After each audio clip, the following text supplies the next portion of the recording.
Thank you so much, Mr. Chairman. Dr. Spinrad, good to see you again.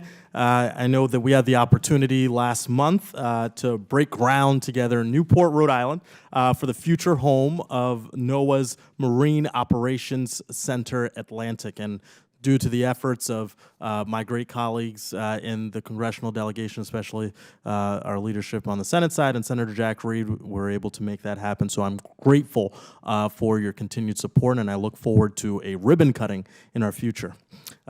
This facility is really important to us. It will support good-paying union jobs in my district, and it's going to mean economic growth that are a return on the investment of the federal government. The facility will feature a pier fit for 4 large vessels, a floating dock for smaller vessels, a space for repairs, a building for shoreside support, and a warehouse. Supporting NOAA's fleet of ships in the Atlantic as they collect data critical to understanding climate change, protecting marine ecosystems, and keeping mariners safe will further solidify Rhode Island's leadership in the blue economy.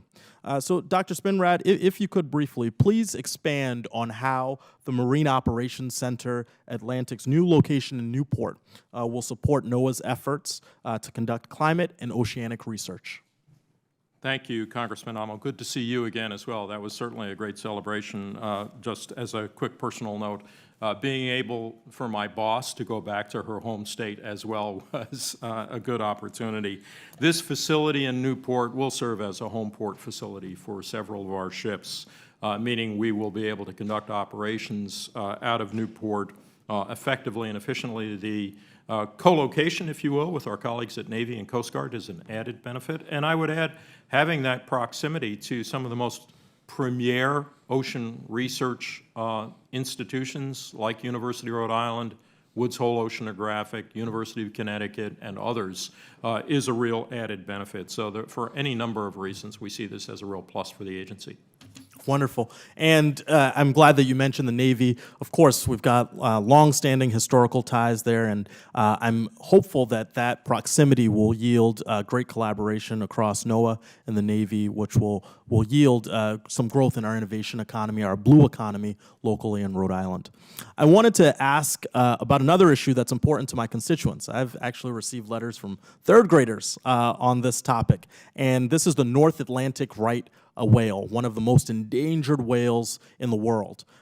As you know, it's on the verge of extinction with fewer than 340 remaining. Vessel strikes have remained the most significant cause of human-driven mortality for the right whales. If the current rate of population decline continues, the species will go extinct by 2037. Dr. Spinrad, can you explain what NOAA is doing to protect the endangered right whale? And I know we heard briefly about it, but could you talk about the relationship between saving the North Atlantic right whale and the vessel speed rule to expand mandatory speed restrictions? Thank you, Congressman Amo.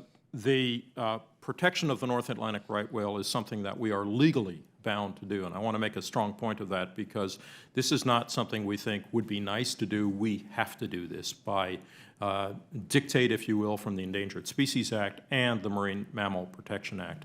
And in fact, it's a zero loss kind of situation in that because we have so small a population of these whales, including only about 70 reproducing females, that it is incumbent on us by law to ensure that any man-made causes of their demise are addressed. The 2 main causes are vessel strike, and in this year already we've had 3 whales that we know of that have been killed by vessel strike, and entanglement in fishing gear, and we know that there's been 1 loss.